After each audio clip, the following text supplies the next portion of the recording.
ইব্রাহিমকে স্বপ্ন দেখায়, ইব্রাহিম আমি আল্লাহ তাআলার পক্ষে, আমি আল্লাহ তাআলার নামে তুমি কুরবানি করো। কি কুরবানি করবা? দুনিয়ার মধ্যে সর্বশ্রেষ্ঠ তোমার কাছে যেই জিনিস সব থেকে বেশি দামি সেই জিনিসটাকে আমি আল্লাহর রাস্তায় কুরবানি করো। হযরত ইব্রাহিম স্বপ্নটা দেখার পরে প্রথমত 100 বাচ্চা উট কুরবানি করলেন। 100 বাচ্চা উট কুরবানি করার পরে দ্বিতীয় রাত্রে আবার স্বপ্ন দেখায়, ইব্রাহিম রে তোমার কুরবানি আমি আল্লাহর আদালতে কবুল হয় নাই, তুমি আবার কুরবানি করো। পরের রজনীতে হযরত ইব্রাহিম 100 বাচ্চা গরু কুরবানি করলেন, গাভী কুরবানি করলেন, কবুল হয় না। পরাপর 3 রাতে স্বপ্ন দেখার পরে আল্লাহ বলতেছেন, ও ইব্রাহিম দুনিয়ার মধ্যে এই সময় দাঁড়াইয়া তোমার কাছে সব থেকে যেই জিনিসটা বেশি প্রিয়, যারে তুমি সব থেকে বেশি ভালোবাসো, ও ইব্রাহিম তুমি তাকে আমার রাস্তায় কুরবানি করো। করেন সুবহান। এবার হযরত ইব্রাহিম বুঝার বাকি রইল না, এই সময়টা দাঁড়াইয়া আমার কাছে আমার কলিজার টুকরা সন্তানের থেকে কেউ আর বেশি আমার কাছে দামি না।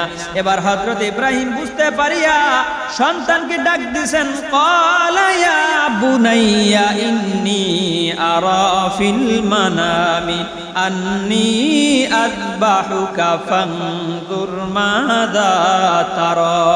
সে ডাক দিলেন, ক্বালা ইয়া বুনাইয়া, হে আমার পুত্র, ইন্নী আরা ফিল মানাম, আমি স্বপ্ন দেখেছি আমি তোমাকে আল্লাহর রাস্তায় কুরবানি করতেছি, জবে করতেছি। বয়স কত? 7 থেকে 8 বছর বয়স। মিল্লাতা আবিকুম ইব্রাহিম হুয়া সাম্মাকুমুল মুসলিমিন। আল্লাহ তাআলা কয় গোটা মুসলিম মিল্লাতের জন্য হযরত ইব্রাহিম আলাইহিস সালাতু ওয়াস সালাম হলেন তোমাদের পিতা, জাতির পিতা। হুয়া সাম্মাকুমুল মুসলিমিন, মুসলমানদের জাতির পিতাকে হযরত ইব্রাহিম। বর্তমানে শেখানো হয় কি? বর্তমানে শেখানো হয় উল্টা। হযরত ইব্রাহিম আলাইহিস সালাতু ওয়াস সালামের ঔরসে মা হাজেরা আলাইহিস সালাতু ওয়াস সালামের গর্ভে আল্লাহ তাআলা একজন পয়গম্বর দান করেছিলেন, ইব্রাহিমের দোয়ার ফসল। হযরত ইব্রাহিম আলাইহিস সালাতু ওয়াস সালাম নমরুদের অগ্নিকুণ্ডে 40 দিন পর্যন্ত অবস্থান করার পরে যখন তার গন্তব্য আল্লাহর দিকে হয়, তখন আল্লাহ তাআলা ওই দেশের বড় একজন শাসক ছিল। ওই দেশের সব থেকে যিনি সুন্দরী পরশী রমণী ছিল, বিশ্ব সুন্দরী ছিল বিবি সাহারা। বিবি সাহারার সাথে আল্লাহ তাআলার কুদরতে অনেক লম্বা ঘটনা বলার সময় নেই, অনেক। এই বিশ্ব সুন্দরীর সাথে আল্লাহ তাআলা তার আকদ সম্পন্ন করায় আল্লাহ তাআলা নিজে। বিবি সাহারার সাথে বিবাহ সম্পন্ন হইলে তার গর্ভে আল্লাহ কোনো সন্তানাদি দিত না, বিবি সাহারার কোনো সন্তানাদি হইতো না। তারা দ্বীনের দাওয়াত নিয়ে এক জালিম বাদশার দেশে গেলে সেই জালিম বাদশার কারাগারে একজন দাসী ছিল, উনি ছিলেন বিবি হাজেরা। তো ওই দেশের জালিম শাসক বিবি হাজেরার সাথে তার মনোবাসনা পূরণ করার ইচ্ছা পোষণ করছিল, কিন্তু যখন তার দিকে পা বাড়াইতো আল্লাহর কুদরত, তখন তার পা অবশ হয়ে যেত। যখন হাত বাড়াইতো হাত অবশ হয়ে যেত, হাত আর চলতো না। তো বাদশাহ পরিশেষে বুঝতে পারছে যে আসলে এই বান্দি, এই মহিলা ইনি সাধারণ মহিলা নয়, ইনি আসলে আল্লাহ তাআলার পক্ষ থেকে আল্লাহ তাআলার মকবুল বান্দি হবে। পরবর্তীতে সে আর এই দুঃসাহস দেখায় নাই, তাকে কারাগারে বন্দী করে। ওখান থেকে যখন তার কাছে ওই জালিম বাদশার কাছে ইব্রাহিম আলাইহিস সালাম এবং বিবি সাহারা দাওয়াত নিয়ে যায়, ওই সময়টায় তাদের দাওয়াত কবুল করার পরে হযরত ইব্রাহিমকে আমানতদার হিসেবে ওই বাদশা আখ্যায়িত করে এবং তার কারাগারে যে মহিলা বন্দী ছিল তার কাছে অনুরোধ জানালো যে হুজুর, আপনাকে তো আমানতদারিতার সাথে দেখলাম, তো আমার একজন দাসী ছিল, চারিত্রিক দাসী, আপনি যদি চাইতেন তাকে আপনার সাথে দিয়ে দিতাম। বিবি সাহারার বুদ্ধিতে হযরত ইব্রাহিম আলাইহিস সালাতু ওয়াস সালাম তাকে গ্রহণ করলেন, নিয়ে আসলেন। নিয়ে আসার পরে একদিন বিবি সাহারাই বলতেছে যে স্বামী, একজন স্ত্রী একজন মহিলাকে অবৈধভাবে আপনার সাথে আমার সাথে কোনো সম্পর্ক নাই এভাবে রাখা তো ঠিক হবে না, সমাজের মানুষ তো গাওয়াগাই করবে, বলা বলি করবে। তাইলে কি করা যায়? আপনি এক কাজ করেন, আপনি বিবি হাজেরাকে বিবাহ করেন। বুদ্ধি দেয় কি? প্রথম স্ত্রী বুদ্ধি দেয়। বিবি সাহারার বুদ্ধি নিয়ে হযরত ইব্রাহিম আলাইহিস সালাতু ওয়াস সালাম বিবি হাজেরাকে বিবাহ করলেন। আল্লাহ তাআলার কুদরত, বিবি সাহারা বলে, স্বামী গো, আমার তো কোনো সন্তান হয় না, আল্লাহ তাআলা আমাকে কোনো সন্তান দেন নাই। নবী গো, আপনি আল্লাহর পয়গম্বর, আপনি বিবি হাজেরারে বিবাহ করেন, তার হক আপনি আদায় করেন। দেখেন আল্লাহ যদি তার মুখের দিকে তাকায়। এবার হযরত ইব্রাহিম 80 বছর বয়সে উপনীত হলে ওই সময় দোয়া করেছিলেন, দোয়া কবুল হয়েছিল 80 বছর বয়সে। দোয়া কবুল করছে, দোয়া কবুল করছে অনেক আগে, কবুল হয়েছে যে 80 বছর বয়সে। নমরুদের অগ্নিকুণ্ডের থেকে রেহাই পাওয়ার পরে ওই সময় দোয়া করছে, রব্বি হাবলি মিনাস সালিহিন, আল্লাহ আপনি আমাকে একজন নেককার সন্তান দান করেন, সালেহ সন্তান দান করেন। তো দোয়া কবুল হয়েছে কয় বছর বয়সে? যে 80 বছর বয়সে। যে 80 বছর বয়সে দোয়া কবুল হওয়ার পরে আল্লাহ তাআলা তার গর্ভে, তার ঔরসে বিবি হাজেরার গর্ভে একজন সন্তান দান করছে। নাম কি? ইসমাঈল জবিহুল্লাহ। আল্লাহ তাআলার কাছে হযরত ইব্রাহিম দোয়া করলেন, রব্বি হাবলি মিনাস সালিহিন, হে আমার রব, হে আমার প্রতিপালক, আপনি আমাকে একজন সৎ কর্মশীল পুত্র সন্তান দান করেন। আল্লাহ তাআলার কাছে দোয়া কবুল হয়ে গেলে আল্লাহ তাআলা তাকে একজন পুত্র সন্তানের সুসংবাদ দিলেন। ফাবাশশারনাহু বিগুলামিন হালিম। আল্লাহ তাআলা কয়, ও আমার ইব্রাহিম, তুমি ধৈর্যশীল, তুমি ধৈর্য ধারণ করো, আমি তোমাকে সুসংবাদ দিলাম, আমি বিবি হাজেরার গর্ভে একজন নেককার সালেহ নবী আল্লাহ তাআলা, আমিন, আল্লাহ দান করব। করেন সুবহান। এই সন্তান লালন পালন করতেছেন 80 বছর বয়সে। শেষ বয়সে যদি সন্তান হয়, 5টা 7টা মাইয়ে হওয়ার পর যদি একটা সন্তান হয় ছেলে, খুশি নেবে যা? মানে খুশি কি এমন খুশি হয় যে ওই সন্তানের জন্য নিজের জীবন পর্যন্ত দিয়ে দিতে পারে। এই সন্তানটাকে আল্লাহ তাআলা যখন ইব্রাহিমকে দান করলো, বয়স বেড়ে বেড়ে তার জন্য মহাব্বত ইব্রাহিমের জন্য এমন তৈরি হয়ে গেল। আল্লাহ তাআলা এবার ইব্রাহিমের একটা পরীক্ষা করলেন, অগ্নিকুণ্ডে ফেলায় নমরুদের। দ্বিতীয় আবার পরীক্ষা করে সন্তান দিয়া। ফেরেশতারা বলে, রব্বুল আলামিন, আপনার ইব্রাহিম বুঝি আপনারে ভুইলা গেছে, আপনার ইব্রাহিম বুঝি এখন আর আপনারে আগের মতো ভালোবাসে না। কিন্তু আল্লাহ তো জানে যারা মুমিন তারা সব থেকে বেশি ভালো কাকে বাসে। ওয়াল্লাযীনা আমানু আশাদ্দু হুব্বান লিল্লাহ, যারা মুমিন তারা সব থেকে বেশি ভালো আমার আল্লাহকে বাসে। ঠিক না বেটা? সম্মানিত হাজিরিন, আল্লাহ তাআলা বলতেছেন, আমি ইব্রাহিমকে দ্বিতীয় পরীক্ষা শুরু করলাম। ফালাম্মা বালাগা মাআহুস সা'য়া ক্বালা ইয়া বুনাইয়া ইন্নী আরা ফিল মানামি আন্নী আযবাহুকা ফানজুর মাযা তারা ক্বালা ইয়া আবাতি ফাআল মা তু'মার সাতাজিদুনি ইনশাআল্লাহু মিনাস সাবিরিন। করেন আল্লাহু আকবার।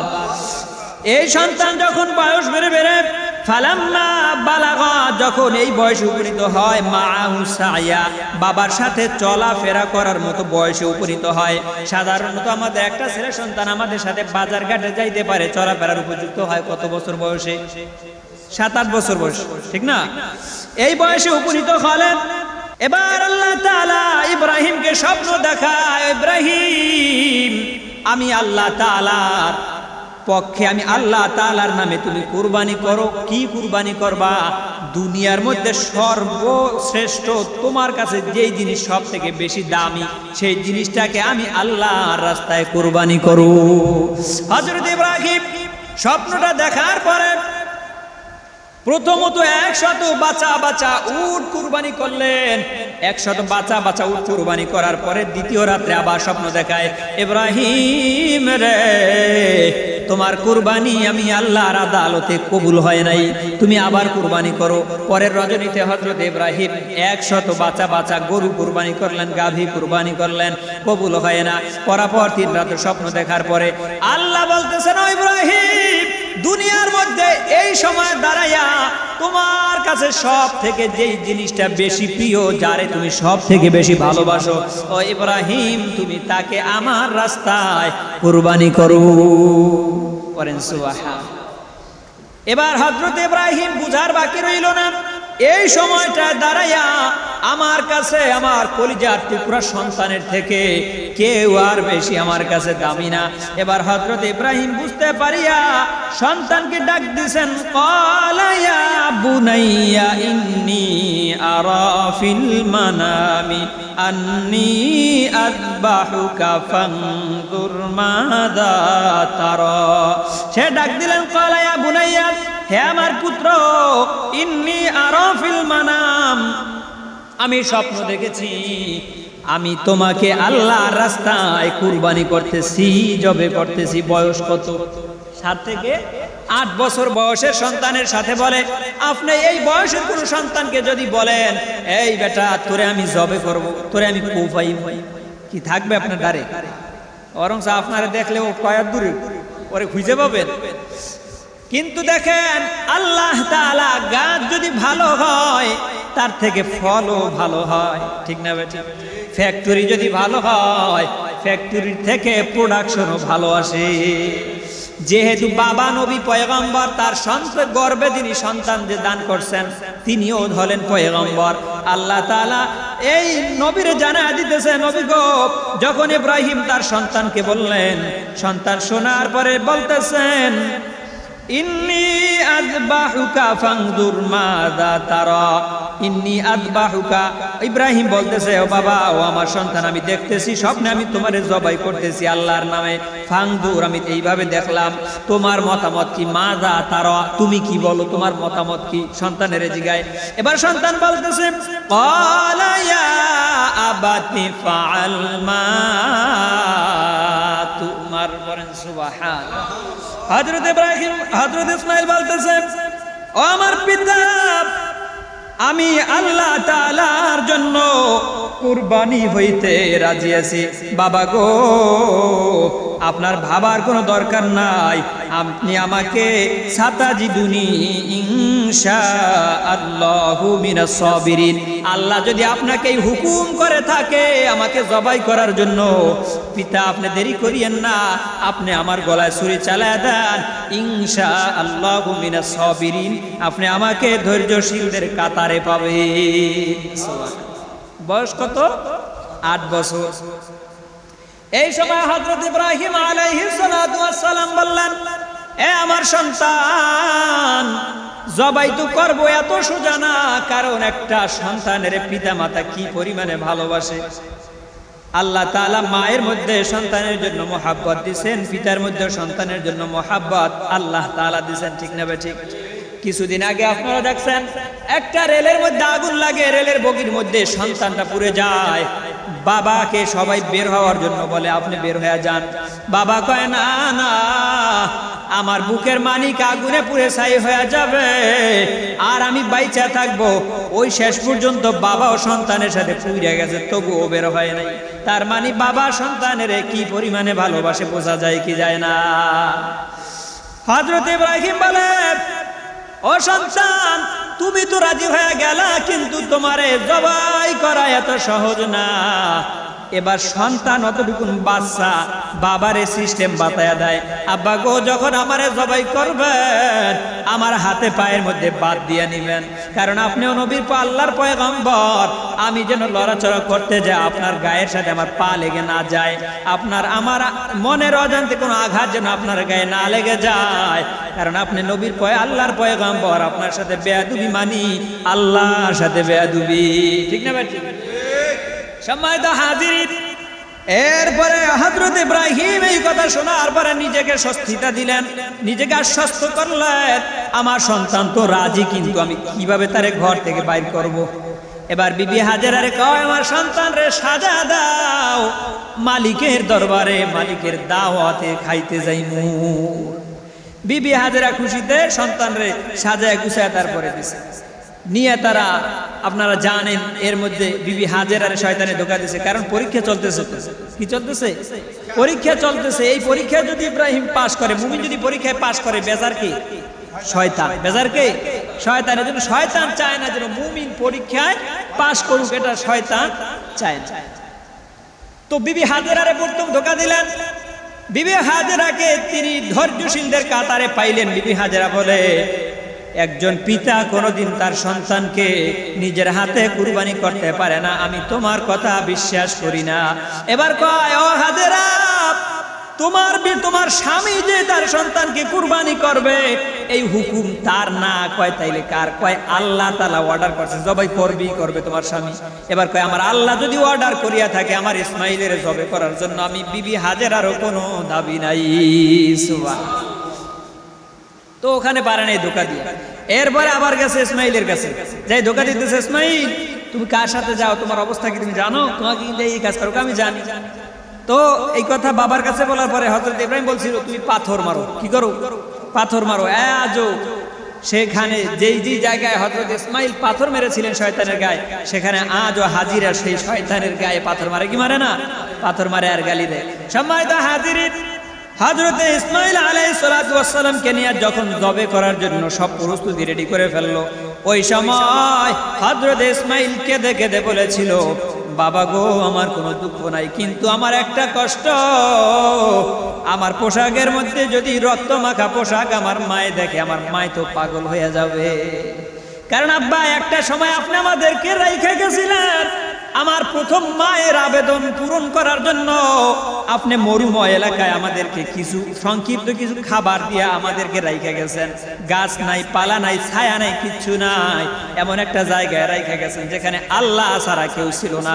একটা সময় পানি শেষ হয়ে গেছে, আমার মা কি পরিমাণে কষ্ট আমি ইসমাইলের নিয়ে করছে, আমার জিহ্বা শুকিয়ে গেছে, মায়ের স্তনের দুধ শুকিয়ে গেছে, মা জিহ্বা আমার মুখের মধ্যে দিয়ে দিছে, মা পাগলের মতো হয়ে গেছে। আল্লাহর কুদরতে ইসমাইলের পায়ের নহর দিয়া, পায়ের আঘাত দিয়া আল্লাহ জমজম কূপের ব্যবস্থা করে দিছে। ঠিক না বেটি? হযরত ইসমাইল এই কথা বলিয়া বাবার সাথে কান্দে, বাবা গো, কাপড়ের মধ্যে যদি রক্ত আমার মায়ে দেখে, আমার মা না জানি পাগল হয়ে যায়, কাপড়েতে রক্ত যদি দেখে মা, না জানি মা পাগল হইয়া কোথায় যায়।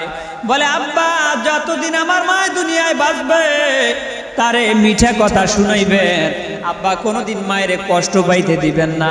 ইব্রাহিম আলাইহিস সালাতু ওয়াস সালামকে আল্লাহ তাআলা এই কুরবানির চূড়ান্ত পর্যায়ে নিয়া এবার আল্লাহ বলতেছেন, ফালাম্মা আসলামা ওয়া তাল্লাহু লিল জাবিন।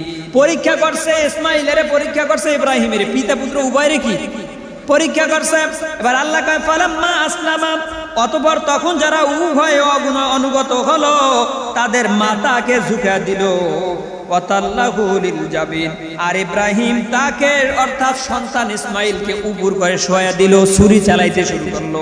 ওই সময় আল্লাহ তাআলা ডাক দিয়েছেন, ওয়ানাদাইনাহু আইয়া ইব্রাহিম। তখন আমি ইব্রাহিমকে ডাক দিলাম আর বললাম, হে ইব্রাহিম, قد صدقت الرؤيا, তুমি যেই স্বপ্ন দেখছো সেই স্বপ্ন তুমি বাস্তবে রূপ দিয়া দিলা। ঠিক না বেটি? قد صدقت الرؤيا إنا كذلك نجزي المحسنين।